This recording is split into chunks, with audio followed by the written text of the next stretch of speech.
Right now, as you are watching this, the ground beneath Memphis, Tennessee is shaking. Not in a way that anyone can feel. Not in a way that makes the evening news. But in a way that sensitive instruments buried across the Mississippi Valley are recording 24 hours a day, 7 days a week, 365 days a year. The new Madrid Seismic Zone produces over 200 earthquakes every single year. Most are too small for any human to detect. But the instruments detect them. And every one of those tiny events is a reminder that the most dangerous fault system in the central United States is not asleep, it is active, it is monitored. And in April 2026, a team of researchers led by Christine Powell at the University of Memphis Center for Earthquake Research and Information published the most detailed velocity model ever produced of the fault structure beneath the new Madrid Seismic Zone. They used 28 years of earthquake data, 5,609 events, over 93,000 P-wave arrivals, and 66,000 S-wave arrivals recorded across 59 seismic stations. And what they found beneath Memphis and the surrounding region is something that geologists have suspected for years but can now see in unprecedented resolution. Overpressured fluids saturating the Reelfoot Fault, a segment of that fault that appears to be locked and poses elevated seismic hazard, and a fault system that is not winding down, it is reloading. Today we are going to break down exactly what geologists mapped beneath Memphis, why the new Madrid Seismic Zone remains one of the most dangerous geological features in the United States, and what the federal government's own projections say would happen if the 1811 and 1812 earthquakes repeated today. No guessing, no dramatizing, just the facts, the science, and the real stakes. Drop a comment right now. Have you ever felt the ground shake anywhere in the Mississippi Valley? Tell me where you were and what it felt like. If you want to be the first to know every time something major happens, subscribe. It is completely free. A thumbs up also helps enormously. Let us go for 5,000 likes on this one so the algorithm actually shows it to people who need to see it. Now, let us get into it. The Powell study, published in the Journal of Geophysical Research Solid Earth, represents the culmination of nearly 3 decades of continuous seismic monitoring. The cooperative New Madrid Seismic Network has been recording earthquakes in the region since 1997, and the dataset used in this study spans from January 1st, 1997, through July 5th, 2025. That is 28.5 years of continuous observation, 5,609 earthquakes, 93,338 P-wave phase arrivals, 66,333 S-wave phase arrivals, 59 recording stations spread across the zone. The velocity models produced from this data provide, in the researchers' words, much greater resolution than any previous models and allow a more comprehensive interpretation of crustal velocity features beneath the new Madrid Seismic Zone. And what those models revealed is sobering. The Reelfoot Fault is the central structure of the new Madrid Seismic Zone. It is a northwest trending fault that accommodates both strike slip and reverse motion, meaning the rock on both sides moves horizontally past each other, and one side is also being pushed up and over the other. The Powell study found that most earthquakes along the Reelfoot Fault north of the axial fault occur within an ancient igneous intrusion called the Reelfoot Axial Ring Dike, along the border of a negative S-wave velocity anomaly. In plain English, the rock in this zone transmits seismic shear waves more slowly than the surrounding material. That slow velocity signature is a hallmark of elevated fluid pressure in the rock. The pores and fractures in the rock are saturated with pressurized fluid, and that fluid is reducing the effective friction that holds the fault surfaces together. To put that in context, a fault stays locked because friction between the two surfaces is strong enough to resist the tectonic forces trying to make them slip. When pressurized fluid enters the fault zone, it pushes the rock surfaces apart, reducing the friction that keeps them locked. This is the same mechanism that causes injection-induced earthquakes near wastewater disposal wells in Oklahoma and Texas. The difference in the new Madrid Seismic Zone is that the fluid is not being injected by humans. It is coming from deep within the Earth's crust, possibly from the mantle itself, channeled upward through the ancient fractured rock of the Reelfoot Rift. And there is one more finding from the Powell study that demands attention. The portion of the Reelfoot Fault associated with the greatest amount of vertical uplift, the segment that has been pushed up the most over geological time, has sparse seismicity. It is not producing the small earthquakes that the rest of the fault generates regularly. The researchers suggest that this segment may be locked, accumulating stress silently, posing what they describe as elevated seismic hazard. A locked fault segment surrounded by active, fluid-lubricated fault segments is exactly the kind of configuration that produces large earthquakes when the lock finally breaks. And there is an additional layer of complexity that the Powell study illuminates. The researchers detected the Booth Hill lineament, a deep structural feature in southeastern Missouri, as well as a geological formation called a horst below Ridgely Ridge. The Reelfoot Fault itself is cut by numerous northeast-trending right lateral strike-slip faults, including the Axial Fault, the Cottonwood Grove Fault, and the Ridgely Ridge Fault. This is not a simple crack in the earth. It is an interlocking network of fractures, intrusions, and structural discontinuities that interact with each other in ways that are still being mapped. The crust beneath the Mississippi Valley is shattered. It has been shattered since the Reelfoot Rift first formed, a failed continental rift similar in concept to the mid-continent rift beneath Michigan, or the East African rift that is currently pulling Africa apart. The new Madrid Seismic Zone sits in the remains of an ancient attempt by the North American continent to split in two. The attempt failed, but the damage to the crust was permanent. And those damaged zones of weakness are where the earthquakes concentrate today. The seismicity data shows that the new Madrid Seismic Zone operates under transpressive stress, meaning the crust is experiencing both compression and horizontal shearing simultaneously. Both strike-slip faulting, where rock slides horizontally past rock, and reverse faulting, where rock is pushed up and over rock, occur along all major fault segments. This means the fault system is not simply slipping, it is being squeezed and twisted at the same time. That combination produces earthquakes that are mechanically complex and difficult to predict because the energy release can occur in multiple directions along multiple planes simultaneously. Now, to understand why any of this matters to Memphis, you need to understand what Memphis is built on. The city sits at the southern edge of the New Madrid Seismic Zone, inside a geological structure called the Mississippi Embayment. The embayment is a trough, a depression in the Earth's crust that has been filling with sediment deposited by the Mississippi River and its tributaries for tens of millions of years. Beneath downtown Memphis, that sediment pile is approximately 1 kilometer thick, 1,000 meters of soft, unconsolidated river deposits sitting on top of bedrock. To put 1 kilometer in context, that is deeper than the height of the tallest building in the world. Memphis is built on a column of soft material that extends downward farther than the Burj Khalifa extends upward. And that column of soft sediment does something catastrophic during an earthquake. It amplifies the shaking. When seismic waves travel through hard bedrock, they maintain a relatively consistent amplitude. When those same waves enter a thick layer of soft sediment, the waves slow down and their amplitude increases dramatically. The soft material shakes harder, for longer, and at lower frequencies that are particularly destructive to buildings and bridges. The USGS has documented that this thick sediment pile beneath Memphis significantly affects earthquake ground motions. Long-period ground motions, the slow-rolling waves that cause the most structural damage to large buildings and bridges, are amplified by the sediment basin. Memphis does not just sit near a major seismic zone, it sits on a natural amplifier. The USGS Memphis Earthquake Hazard Mapping Project has produced detailed probabilistic and deterministic ground shaking maps for Memphis and Shelby County that account for this sediment amplification effect. The project found that the city faces a 25 to 40% probability of experiencing a magnitude 6 or greater earthquake from the New Madrid Seismic Zone within the next 50 years, combined with relatively low regional attenuation, meaning seismic waves travel farther and cause damage over a wider area here than they would for the same magnitude earthquake in the western United States. The combination of high probability, low attenuation, and extreme sediment amplification makes Memphis one of the most earthquake-vulnerable cities in the United States, despite sitting in a region that most Americans associate with tornadoes and river flooding, not earthquakes. And the amplification affects more than just building. Liquefaction, the process by which saturated soil loses its structural integrity and behaves like a liquid during earthquake shaking, is a severe concern across the Memphis metropolitan area. The USGS and university researchers have mapped liquefaction susceptibility across Shelby County and found large areas of high to very high liquefaction potential, particularly along river bottoms, floodplains, and areas with shallow water tables. During a significant earthquake, entire neighborhoods in low-lying areas of Memphis could experience ground failure. Foundations would sink, buried utilities would float to the surface, roads would buckle and crack. The soft ground that makes the Mississippi Valley so productive for agriculture is the same soft ground that turns deadly during an earthquake. And the New Madrid Seismic Zone is not a minor threat. It is the most seismically active region in the United States east of the Rocky Mountains. The fault system consists of 4 major segments arranged in a zigzag pattern stretching approximately 200 kilometers from northeastern Arkansas through southeastern Missouri, western Tennessee, and western Kentucky into southern Illinois. The faults are buried beneath 30 to 60 meters of alluvium, the soft river sediments that blanket the Mississippi Valley. You cannot see them at the surface. You cannot find them by looking at the landscape. The only evidence of their existence is the pattern of earthquakes they produce, mapped by seismographs over decades of continuous monitoring. And the historical record of what these faults can do is among the most terrifying in American geological history. Between December 16, 1811 and February 7, 1812, 3 earthquakes of magnitude 7 or greater struck the New Madrid region in rapid succession. The first hit at 2:15 in the morning on December 16th.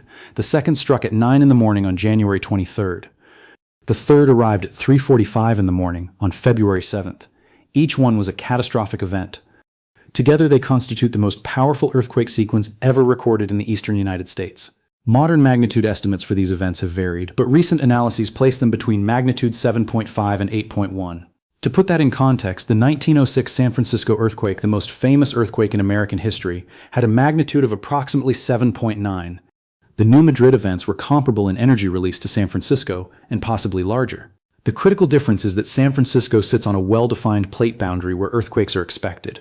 New Madrid sits in the middle of the North American plate, over 2,000 kilometers from the nearest plate boundary, where earthquakes of this magnitude were considered essentially impossible before they actually happened. The three main shock events were accompanied by thousands of aftershocks. Survivors reported that the ground shook almost continuously for weeks. The shaking was so persistent and so terrifying that many settlers simply abandoned the region entirely. Entire communities dissolved. People who had come to the Mississippi frontier in search of farmland and opportunity packed what they could carry and walked east, away from the shaking, away from the fissures, away from the sand blows and the collapsing riverbanks. The psychological toll was enormous and largely unrecorded, because the people experiencing it were illiterate frontier settlers with no newspapers and no means of documenting their trauma. The shaking from the 1811 and 1812 events was felt across nearly the entire eastern half of North America. Church bells rang in Boston, over 1,600 kilometers from the epicenter. Chimneys toppled in Cincinnati. Sidewalks cracked in Washington, D.C. The earthquakes caused the Mississippi River to temporarily reverse its flow, creating waterfalls and whirlpools that swallowed boats. The ground liquefied across approximately 14,000 square kilometers. Sand blows, geysers of pressurized sand and water erupted from the earth across the Mississippi Valley. Some of those sand blows are still visible today as circular patches of lighter soil in farm fields across Missouri, Tennessee, and Arkansas. The February 7th earthquake caused the land in northwest Tennessee to physically subside, dropping several feet and allowing the Mississippi River to flood the depression. That depression became Reelfoot Lake, a lake that still exists today, covering over 60 square kilometers, created in a single earthquake, approximately 5,500 square miles, roughly 3.5 million acres, of the Mississippi and Ohio River valleys were impacted by landslides, fissures, sand blows, lateral spreading, subsidence, and uplift. The entire landscape was reshaped in less than 3 months. But here is the critical context that transforms historical curiosity into present-day emergency. In 1811, the town of New Madrid had a population of roughly 400 people. The entire affected region was sparsely populated frontier. Most people lived in log cabins, which are naturally resistant to earthquake shaking. There were no highways, no bridges, no gas pipelines, no electrical grids, no water treatment plants, no hospitals. The earthquakes reshaped the landscape but killed relatively few people because there were almost no people there to kill. The contrast between what happened in 1811 and what would happen today is almost incomprehensible. In 1811, the strongest structures in the New Madrid region were log cabins and a few brick buildings. Today, Memphis has high-rise office towers, hospitals, schools, apartment complexes, warehouses, chemical storage facilities, and a major international airport. The FedEx Global Hub at Memphis International Airport is one of the busiest cargo operations in the world. A significant earthquake during business hours would affect not only the people of Memphis, but the logistics infrastructure that supports overnight shipping across the entire United States. The Mississippi River itself presents unique hazards. The river levee system designed to prevent flooding was not engineered to withstand significant earthquake shaking. If levees were to fail during or immediately after a major earthquake, the resulting flooding could compound the destruction in ways that emergency planners have only begun to model.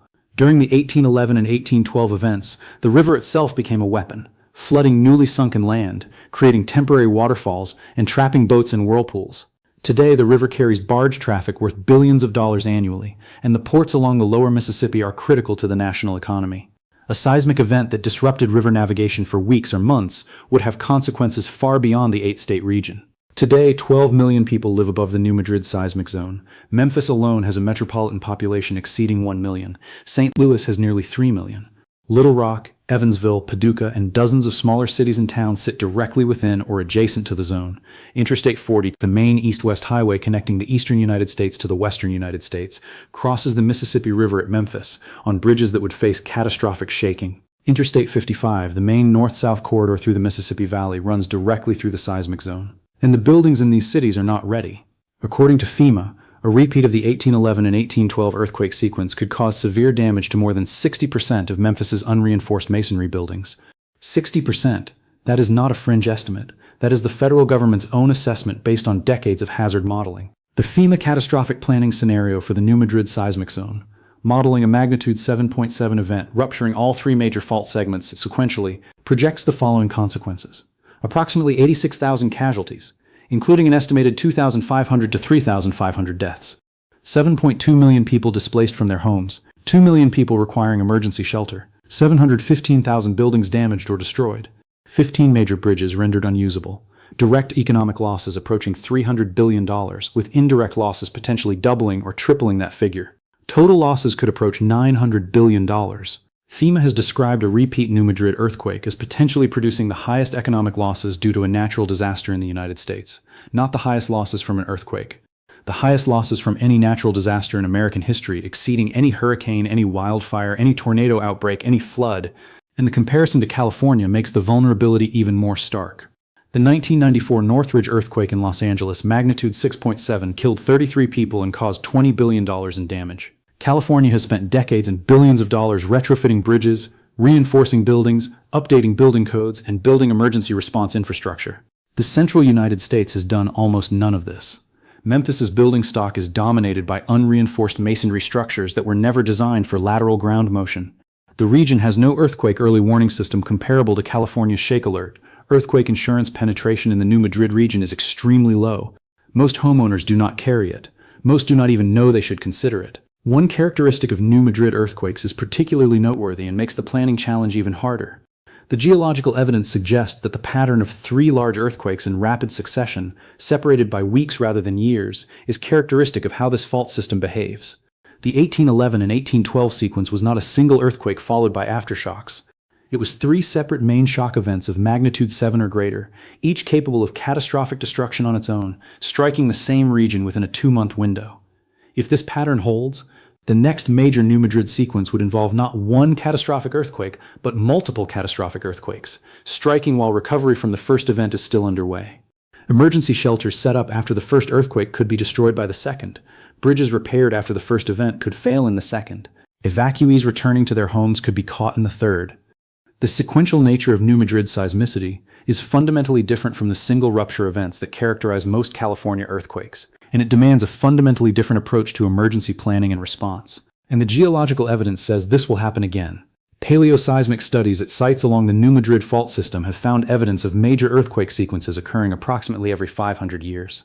Events of magnitude 7 or greater have been identified around 900 AD and around 1450 AD. The 1811 and 1812 sequence fits this pattern. If the 500-year recurrence interval holds, the next major sequence could be expected sometime around 2300 AD. That sounds far away, but recurrence intervals are averages, not schedules. The actual timing can vary by centuries in either direction. The USGS estimates a 25 to 40% probability of a magnitude 6 or greater earthquake in the New Madrid Seismic Zone within the next 50 years. The probability of a magnitude 7 or greater, a repeat of the 1811 scale events, is estimated at 7 to 10% in the next 50 years.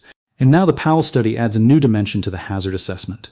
The detailed velocity models show that the Reelfoot Fault is saturated with overpressured fluids along much of its length. Those fluids are reducing the frictional resistance that keeps the fault locked. A separate study published in Geosphere in 2024 found that drought conditions, driven by La Niña climate cycles, increase seismicity on the Reelfoot Fault by approximately 60%. The mechanism is hydrological unloading.